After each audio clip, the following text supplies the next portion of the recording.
no nosso episódio aqui a gente vai trocar uma ideia bacana. Um assunto importante. E vamos falar um pouquinho também de uns assuntos polêmicos aí para a turma que quer emagrecer. Como é que é? Exatamente. Hoje a gente trouxe aqui o Dr. Lauro, nutrólogo, ortopedista, especialista nas paradinhas. Não tô brincando. Mas que realmente é um especialista nessa questão que hoje está sendo muito importante, a questão da saúde das pessoas, né? E que envolve canetas emagrecedoras, esteroides e outras coisas que estão aí no mercado, né, doutor? Isso aí. Eu agradeço o convite. Vamos começar. Vamos começar. Então, já que o Leandro citou, falando das canetas, falando dos esteroides, hoje o senhor é especialista na área. O senhor acha que as pessoas estão cada vez procurando mais um médico para usar essas coisas, assim, tanto a caneta quanto esteroides, ou o senhor acha que ainda é um percentual baixo da população? Eu acho que existe uma busca desenfreada por resultados. Eu acho que as redes sociais trouxeram isso um pouco, né? O pessoal quer postar que está bem, que está vencendo, que está conseguindo evoluir. E tem buscado mais emagrecer e conseguir resultados tanto estéticos, né, quanto de saúde. Porém, nem sempre com acompanhamento médico, infelizmente. E, assim, eu acho que é importante, nesse momento, aproveitar que tem um especialista aqui, a gente separar o que é o que, né? A gente entender o que assim, para muita gente, você vai falar que é, sei lá, esteroide, aí mistura com coisas que não tem a ver. Então vamos entender o que está acontecendo. Por exemplo, hoje em dia tem muito as canetas emagrecedoras. O que são essas canetas emagrecedoras?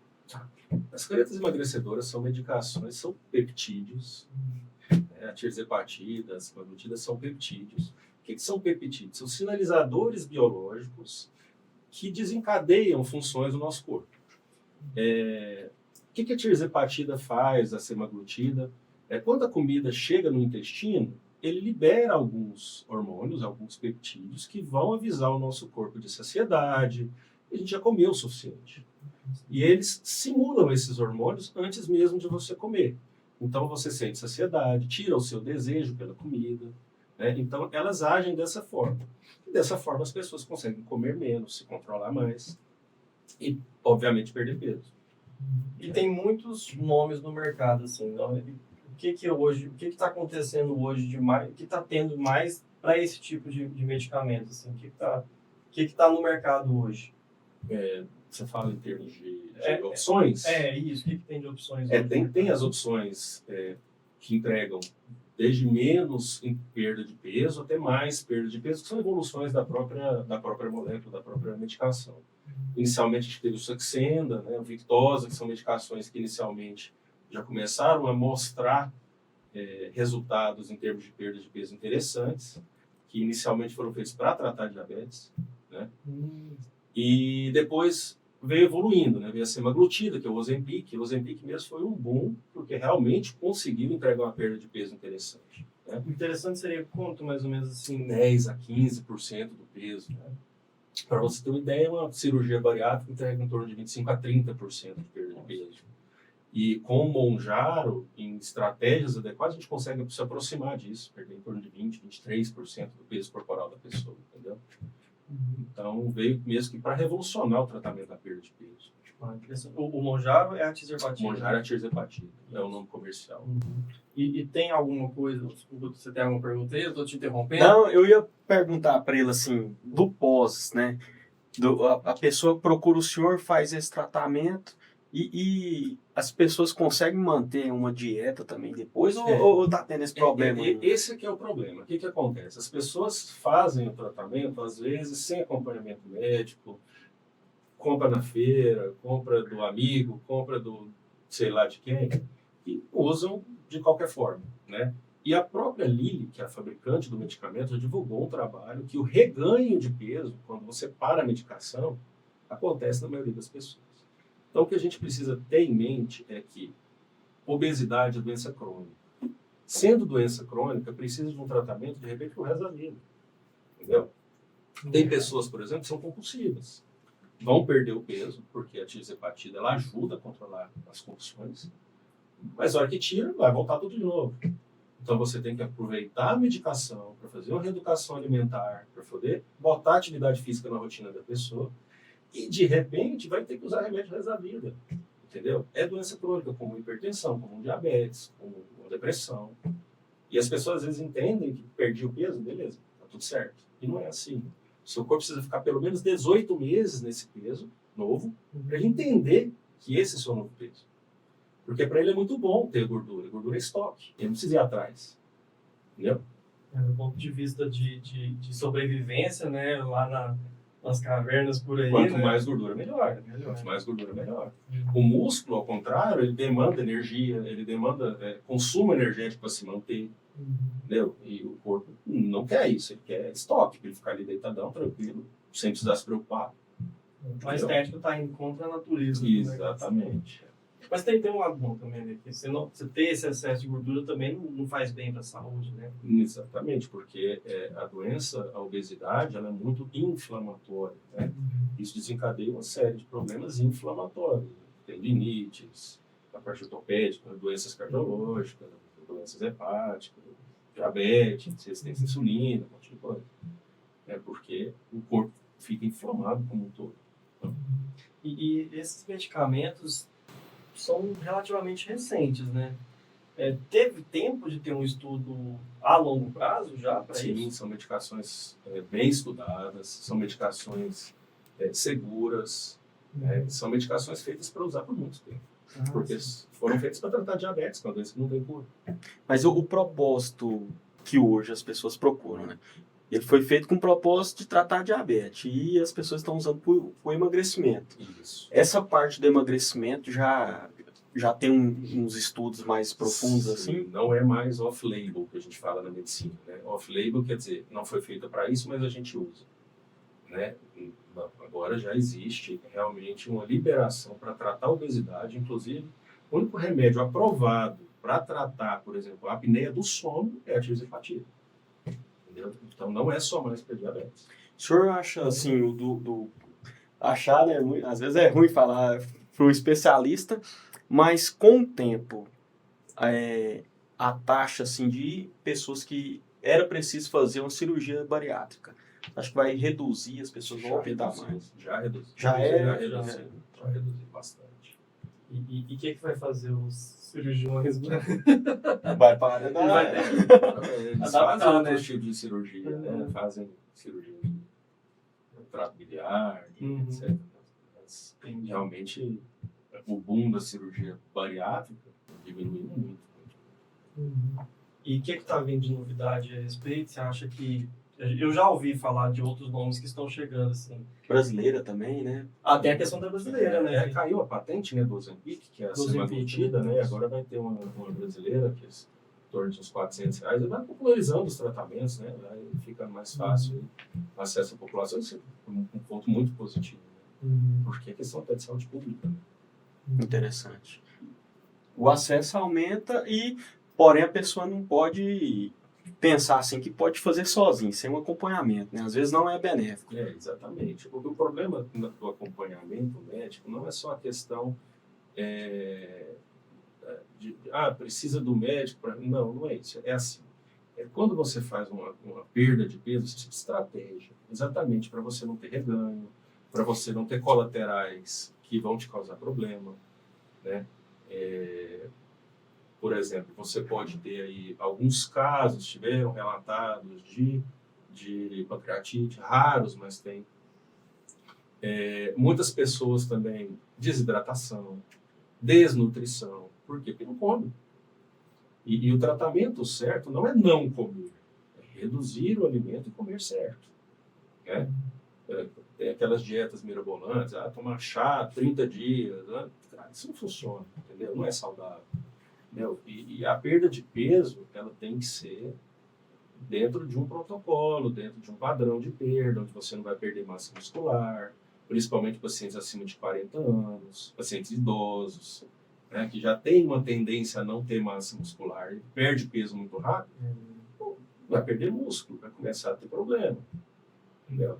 Então, é perder peso devagar, é estratégia, com dieta certa, um pouco mais rico em proteína, exercício físico, tem que colocar o exercício físico no tratamento, tem que estar repondo vitaminas de acordo. Toda uma série de cuidados que você tem que ter em torno do paciente, não é simplesmente tomar o remédio pronto.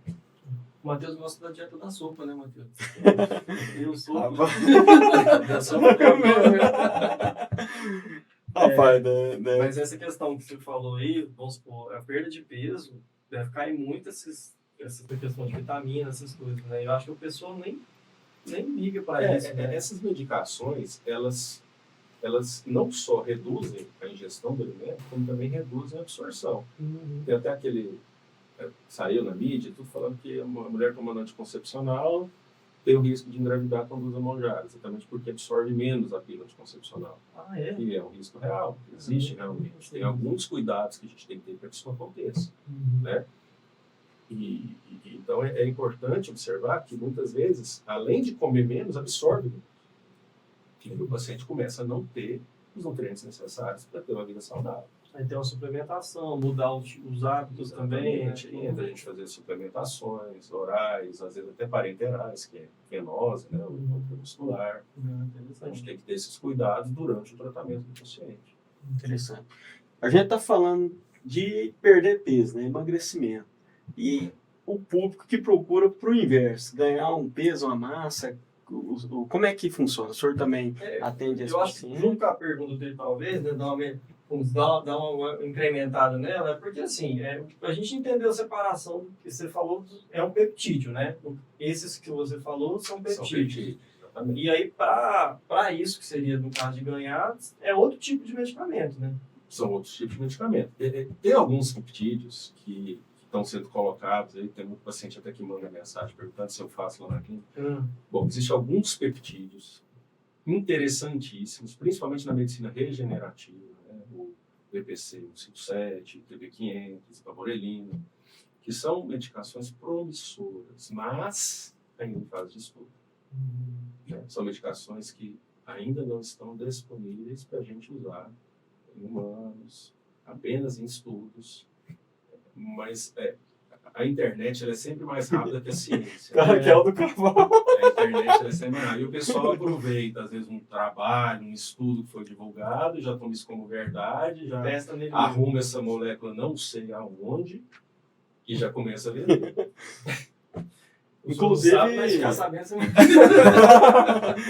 Inclusive, Leandro, você acompanhou um caso de um fisiculturista que faleceu recente, né? Você está mais por dentro, assim. Eu acho que o caso dele é um pouco diferente. É bem diferente. A gente precisa ser assim, às vezes que as pessoas não entendem é diferenciar performance de saúde, né? Essas pessoas que buscam performance, igual o Gunley, por exemplo, nesse caso, né? Para ele, a qualquer custo, o que interessava para ele é chegar lá nos concursos de fisiculturismo e ganhar o primeiro lugar. Atletas buscam resultado em detrimento da saúde. A saúde, para eles, não é o principal. Né? Se puder fazer com saúde, ótimo, mas eles não se preocupam com isso. Né? Então, eles vão empilhando medicações, vão fazendo, às vezes, dietas muito mirabolantes, né? Vão fazendo coisas para atingir um resultado de performance. Né? E às vezes as pessoas veem aquele corpo grande lá na internet, aquela coisa, e querem ser igual, mas às vezes veem o resultado, mas não vê o preço que o cara pagou para chegar lá. Né? Não vê as restrições que o cara passou para chegar lá. Entendeu? E às vezes ficam imitando e só imita a parte de tomar, né? E se dá mal, né? Ele não treina certo, ele não come certo e quer tomar hormônio para ganhar massa muscular, para ficar bombado. Igual aquele cara lá. Não tem sentido, entendeu? A questão do Gunley, descobriram a miocardiopatia hipertrófica, não se sabe se isso é a causa mesmo. Acho que ainda não está nem definido se foi insulina, se foi hormônio, se foi... Mas o que mata fisiculturista, principalmente de forma aguda, sim, é insulina, diurético e termogênico. Né? Os anabolizantes causam problemas, mas a médio e longo prazo. Né? Você vê, e como é que seria a insulina, que é algo que desculpa, quem tem problema disso utiliza, né? E como medicamento. E aí o cara tá usando para quê? A insulina ela é muito anabólica. Entendeu? A insulina ela é muito anabólica. E o que eles fazem é o seguinte: a insulina, o que, que ela faz? Ela pega o nutriente, o alimento, ali, a proteína, a glicose, e joga para dentro do músculo, joga para dentro da célula, de forma bem intensa. Cresce Então, uma por massa exemplo, magra. depois que você treina, você tem lesões musculares. Uhum. E aí o corpo precisa reparar. E para reparar, ele precisa dos nutrientes, da proteína que você come depois, da glicose para repor os glicogênios, do músculo e tal. E a insulina é como se abrisse as portas para o nutriente entrar. Entendeu? Então ela é muito anabólica nesse sentido. E aí o que, que eles fazem? Esperam isso bater, né? Fazer a hipoglicemia, faz a insulina para poder abrir as comportas para poder entrar o alimento de uma vez. Que loucura. Isso. Só que o que acontece? A hipoglicemia causa perda de consciência, causa convulsão e morte. Praticamente, né? Enfim, não vou nem tocar na palavra certa, né? Mas ele se desviveu. O que eu falei, são pessoas que querem um resultado a qualquer custo. Né? Acho que a gente nem traz isso para o ambiente recreativo, para o ambiente de saúde. Isso é alta performance. Né? Eles buscam resultado a qualquer preço. E o que está tendo de mercado assim, tranquilo? Tranquilo, desculpa, não sei da palavra tranquilo, mas o que seria assim que dá para ser utilizado, que o médico Não é tão pode, prejudicial, né? o que o médico poderia receitar hoje para opções, tanto para homem quanto para mulher, ter um ganho de massa, por exemplo? Sinceramente, treino e dieta. Fechou. Beleza. Sobe a letrinha. Sim, os anabolizantes eles existem para poder tratar doenças. Pacientes que não têm massa muscular. Por exemplo, pacientes muito tempo acamados, pacientes que às vezes ficam muito tempo em UTI e perdem muita massa muscular e precisam de, às vezes, uma reposição mais rápida. Sarcopenia, exatamente. E não é para estética, né? Assim, o CFM, a medicina, ela não preconiza o uso de hormônios para estética. Né? E a gente tem que respeitar isso. Né? Até porque, no médio e longo prazo, isso vai cobrar seu preço. Né? Coração é músculo. E ele vai aumentar. Né? Sobrecarga hepática. As metabolizações das medicações são feitas no fígado. Renal. Então, não é saudável. Não adianta que não é saudável. Infelizmente, não é saudável. Você tem que treinar, fazer dieta, ter uma vida regrada, você vai ter esse resultado. Os anabolizantes entram como catalisadores do processo. Você quer acelerar esse processo para conseguir super rápido. Né? Agora, o que a gente precisa diferenciar bem é o uso estético da reposição hormonal. Pacientes que às vezes não produzem o hormônio e precisam de reposição também não pode ser demonizado. Né? O hormônio não é vilão, mas também não é herói. Né? Tem que ser usado como medicação para quem foi feito. Interessante. Mas vamos supor, para uso recreativo não existe dose segura, então? Não. Então para reposição hormonal que o cara está faltando. Repõe. Exatamente. E você, Marcos, Interessante. você quer fazer? Porque nós vemos assim, Vai ter resultado com o seu hormônio. Não. o prazo é maior um pouco, né? Mas a gente fala assim porque, tanto falando das canetas quanto dos hormônios, algumas pessoas têm um preconceito ainda de não entender que para determinada necessidade aquilo é fundamental, aquilo é bom, né? Então, às vezes, o pessoal já julga achando que é algo ruim, assim. Nem sempre é isso, no caso. Na questão, assim, o que eu coloco é o seguinte, muitas vezes, essa visão também da medicina, de não poder, muitas vezes restringe o médico de, às vezes, ajudar o paciente. Porque, muitas vezes, se o médico não pode te passar, ótimo, você vai usar clandestino, traz do Paraguai, pega na academia, pega onde for.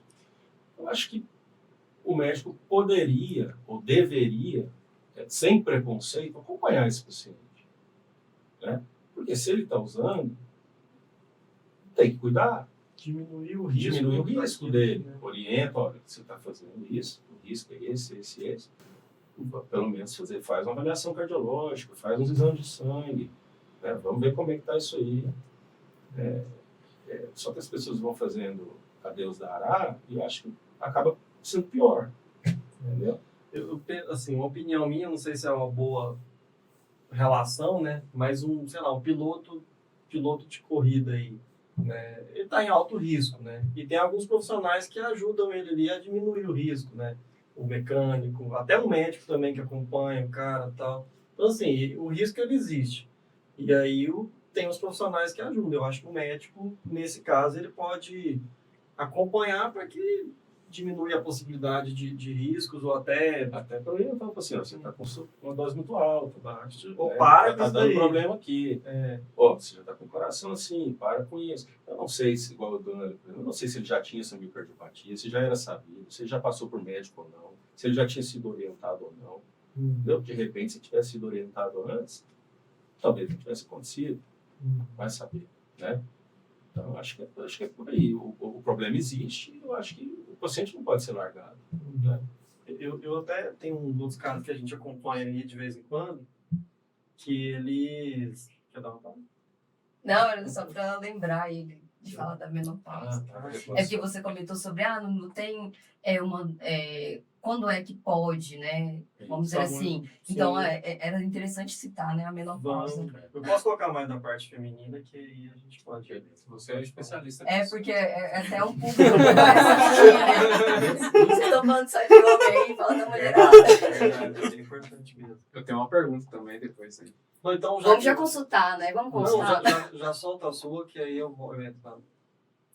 Doutor, perguntas dos nossos telespectadores aqui, ó. Vamos lá. Essas mulheres que estão fazendo reposição de testosterona em dose baixa. É saudável?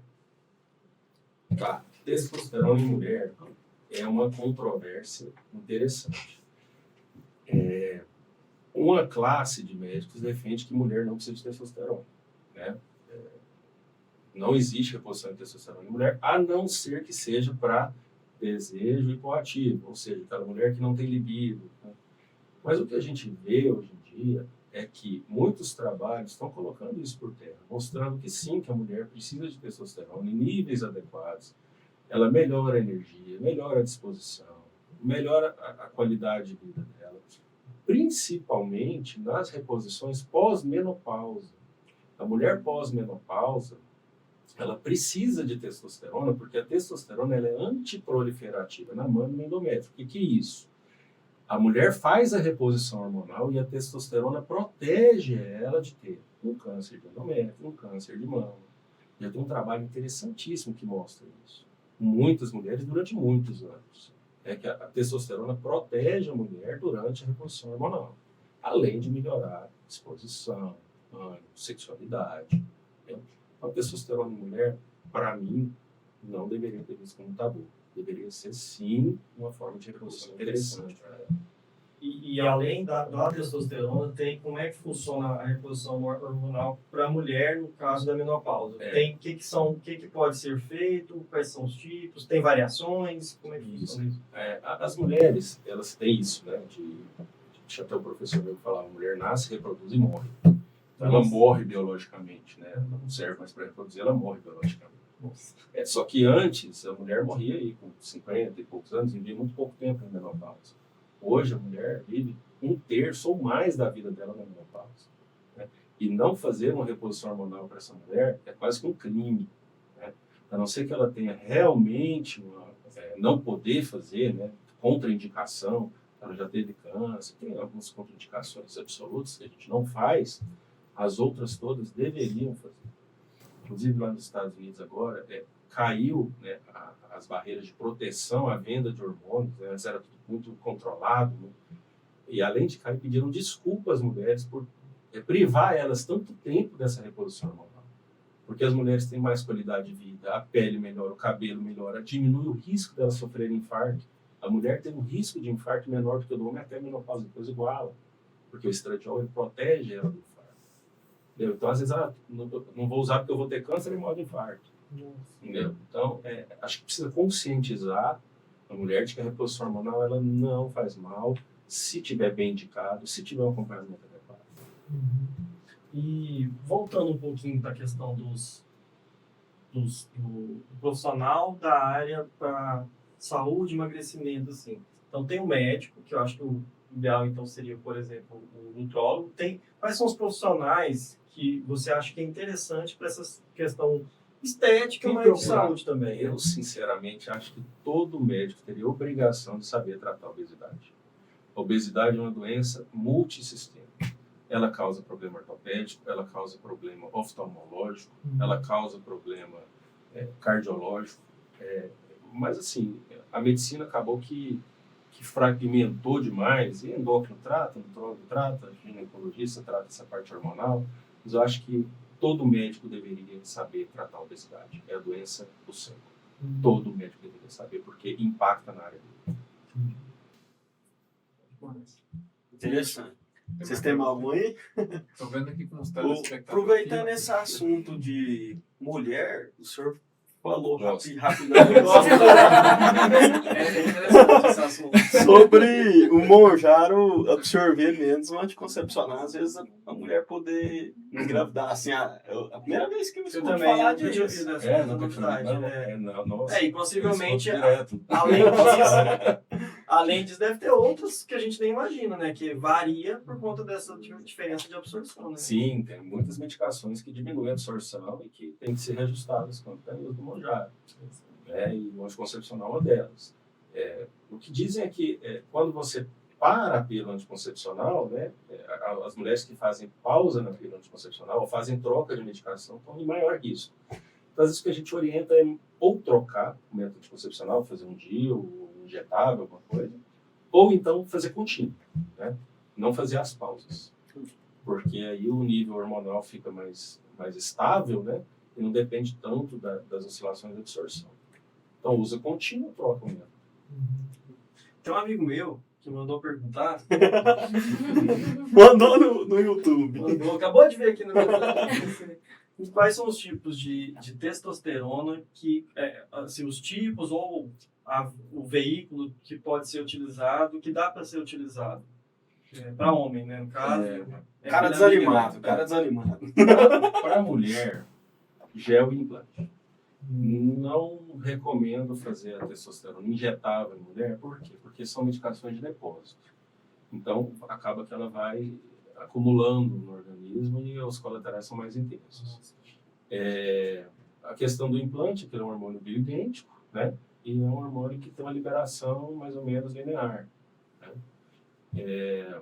E o gel, a gente consegue fracionar doses menores e tal, e botar o uso mais,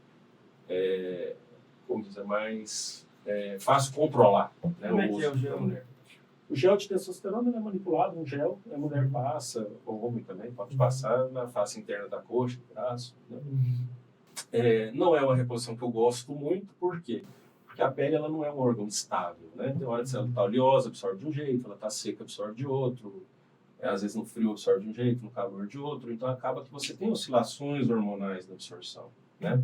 Que a gente às vezes não tem no implante. Né? O implante, como ele vai subcutâneo, ele vai aquela liberação ali mais ou menos programada e contínua. E para homem, além disso, tem os injetáveis. E os injetáveis são modificações na molécula de testosterona para ela durar mais tempo no corpo. Né?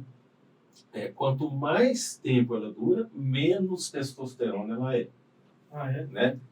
Porque a testosterona ela tem uma meia-vida de 24 horas. Então, você teria que tomar injeção todo dia. Aí eles modificam a molécula para ela durar, às vezes, 3, 4 dias, outras uma semana, outras 10 dias, outras até 2, 3 meses desse lado. Né? Mas quanto mais modificado, menos testosterona ela é. Né? E acaba que os efeitos, tanto colaterais quanto de bem-estar, tudo vão reduzindo à medida que ela dura mais tempo. Quando ela dura mais, ela tem menos aquele efeito que é o programado mesmo. Assim. Aquele efeito, assim, que quando você faz a testosterona, dá aquela melhorada na energia, aquela sensação de bem-estar, De estar vivo. de estar vivo, ela vai diminuindo na medida que a testosterona ela dura mais. Né?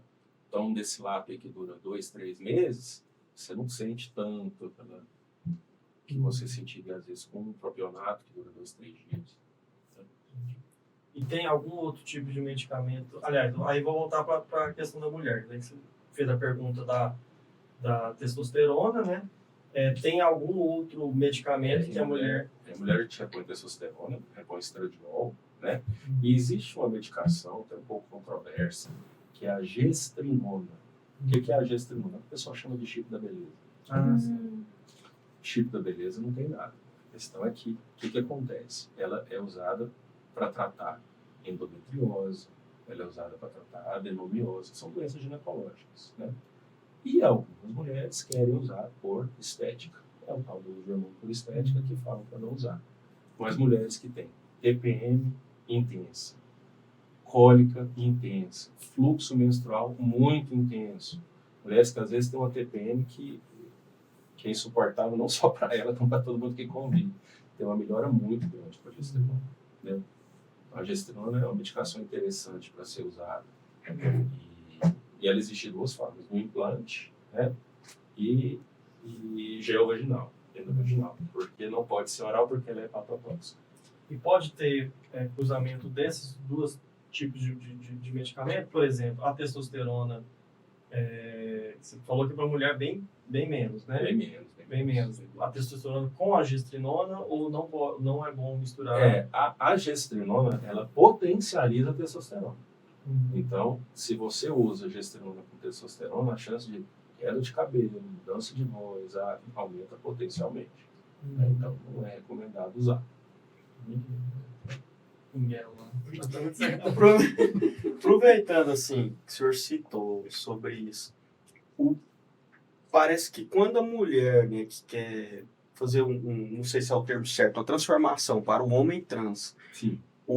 Os hormônios masculinos na mulher parece que dá mais resultado rápido, assim.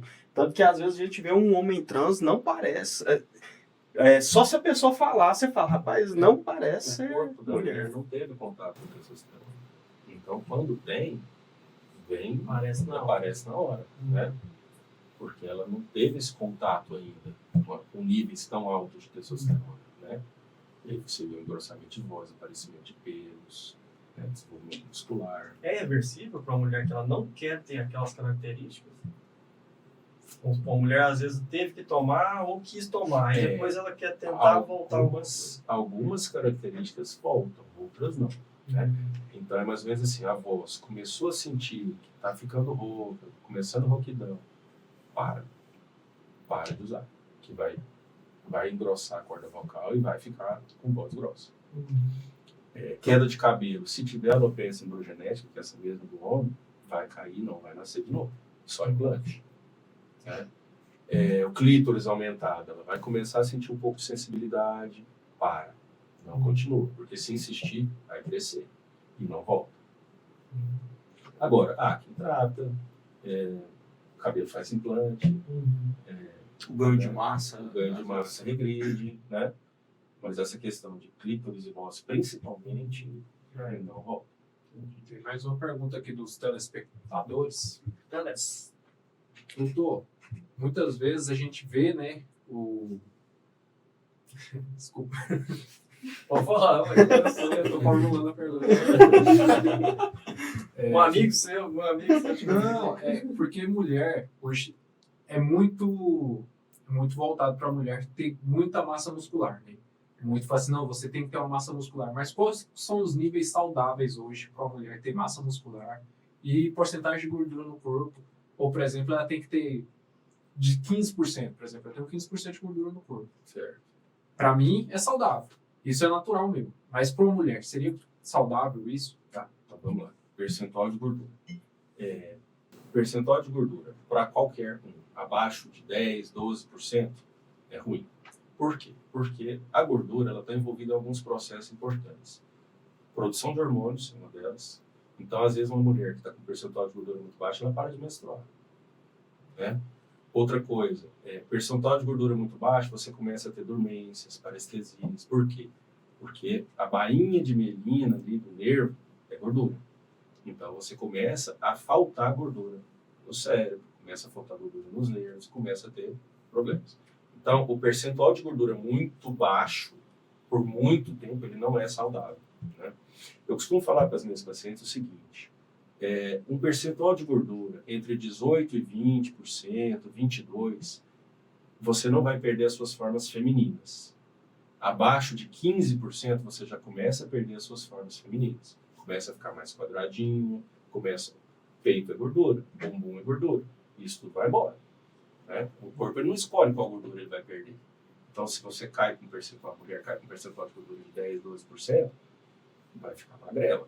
Não vai ter bumbum, não vai ter peito, não sei que faça plástica. Entendeu? Os implantes. Isso. Então, você vê lá, percentual de gordura baixinho, bundão, peito, é plástica. Não tem jeito. E para homem seria mais ou menos? Para homem não tem problema, né? Assim, tem o percentual de gordura mais baixo, mas em torno de 10, 12, Por causa dessas questões fisiológicas mesmo que precisa da gordura. Né? Não é muito saudável você baixar de 10 por muito tempo. Vou ter que desistir. Interessante. Então a questão do nível de gordura muda para a mulher e para o homem. Tem já às vezes a gente vê mulheres citando que tomaram alguns medicamentos, as canetas e perdeu o seios, perdeu o bumbum. O que começa a aparecer primeiro é o rosto, que afina, porque tem menos gordura, né? Mas o corpo ele perde proporcionalmente, ele escolhe, né? Teve até aquele negócio da cabeça de Ozempic. Exato. A pessoa não conseguiu, ou às vezes não teve acompanhamento e não ganhou massa suficiente, emagreceu muito e fica aquela... Exatamente. Então, eu acho que tem que buscar saúde, proporcionalidade, tem que ver o que a mulher quer. Se de repente para ela não tem problema perder as curvas, né, a feminilidade, a ciência, cada um sabe se. Mas o saudável acima de 10%, é interessante manter 10 a 15%. No seu consultório você consegue juntar, porque a gente tocou muito no assunto de nutrólogo, né? Mas dá para juntar as duas especialidades ou sempre é atendido separado? Na verdade, eu acho que na medicina a gente não deve separar nada. Né? Eu sou ortopedista de formação, eu terminei ortopedia em 2007, e só agora, uns 5 anos para cá, eu comecei a mexer com a nutrologia e medicina do esporte. O que acontece? Os pacientes chegavam no meu consultório com dor nas costas, artrose no joelho, problemas ortopédicos decorrentes de falta de músculo, obesidade. E você ficar, às vezes, encaminhando os pacientes, vai por tal, às vezes o paciente se perde nesse meio aí e não faz o tratamento correto, né? E eu comecei a ver um nicho, e não só um nicho, como uma necessidade de oferecer isso para os meus pacientes, entendeu? Falar, poxa, o cara está com dor lombar, está cheio de problema ortopédico, porque está obeso, por que eu não posso tratar? Porque ele não tem músculo, por que eu não posso orientar? Por que eu não posso ajudar? Entendeu? Então, isso me trouxe para a nutrologia e medicina do esporte. Acho que enriqueceu muito a minha atuação como ortopedista. Eu deixei de ser aquele ortopedista que só conserta para ser aquele que previne. Sim. Entendeu? Ou que conserta de uma forma mais completa, né? Exatamente. O trabalho é o problema, na raiz do problema. Né? Se você chegar com dor nas costas, faz fisioterapia, toma anti-inflamatório. Poxa, o cara continua obeso, continua sem músculo, continua sem fazer exercício. Né? Acho que não é por aí.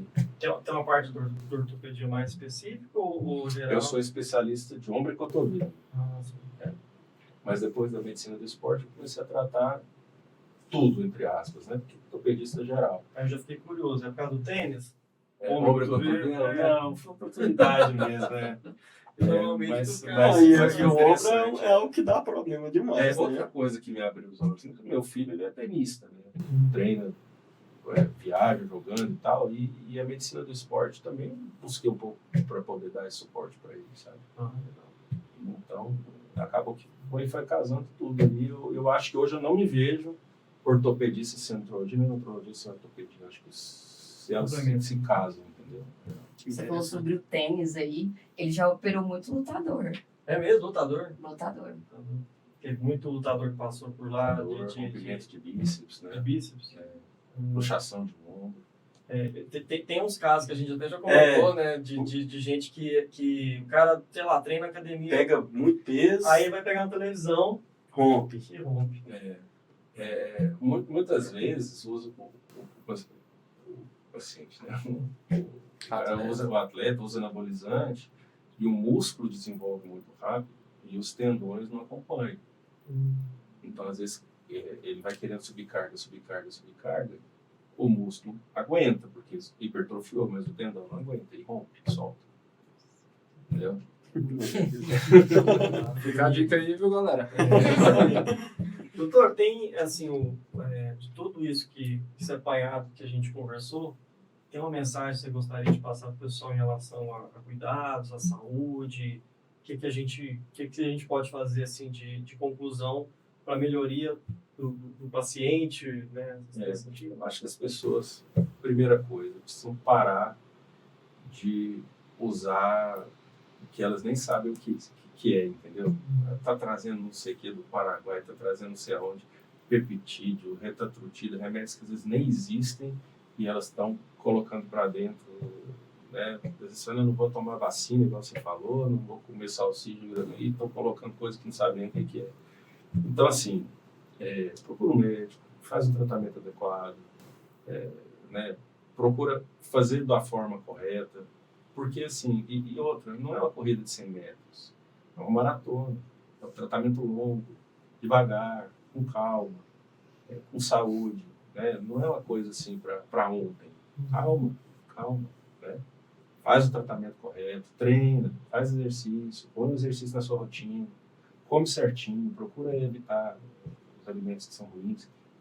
Lógico, vou tomar uma cerveja no final de semana, vou comer um brigadeiro na festa, lógico, toda a gente é humano, não é problema. Mas se você tiver uma rotina ok, o desvio não vai te causar problema, né? Então, acho que é isso, é fazer com consciência, fazer com calma, respeitando os limites do seu corpo, né? É questão de saúde, não é questão de postar no Instagram para parecer mais bonito, né? Acho que é isso, vocês têm que cuidar mais de si mesmos. Como é que a gente faz para te encontrar nas redes sociais? Ou como é que faz para encontrar o Dr. Lauro? Fala mais. A parte de ortopedia, né, eu atendo na COT, fica ali na T2. E a parte de nefrologia e medicina do esporte eu faço ali na Soromed, que fica também na T2, só que mais lá em cima, perto do CBCO. E nas redes sociais, Soromed, Dr. Lauro Santana, tem esses dois nomezinhos. Arrobas aí. Esses dois arrobas. Tem uma última pergunta aqui. Essa é para Fechar com chave de fechar. A pessoa que vai assistir isso aqui, ela vai ter um brinde. Doutor, a quantidade de gravidez que está tendo agora, depois de tomar X-hepatite, por exemplo. Nós temos um amigo que a mulher parou de tomar, só que ela estava tomando sem receita, sem nada, comprando no Paraguai. Como é que funciona isso? E a mulher engravidou. Então, duas coisas interessantes aí. Uma positiva e uma negativa, né? A negativa é essa, de fazer sem acompanhamento, às vezes está tomando um anticoncepcional, para de funcionar, engravida. A outra existem algumas mulheres que têm uma doença que chama ovário policístico e que existe um problema aí que é uma resistência aumentada à insulina. Ela produz muita insulina e a insulina não faz efeito.